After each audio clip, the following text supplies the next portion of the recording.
Olha o tanto de comentário que eu recebo por dia de pessoas querendo que eu desenhe elas.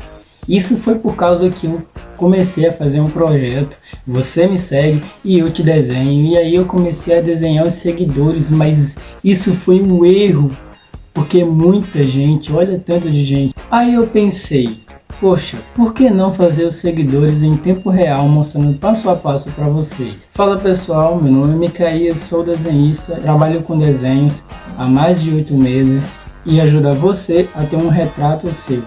E eu comecei a fazer esse quadro justamente para poder treinar. Nesse vídeo você vai ver o passo a passo de como é que eu faço os seguidores, ou seja, a mão livre com o método looms. Então pessoal, eu espero que gostem do vídeo.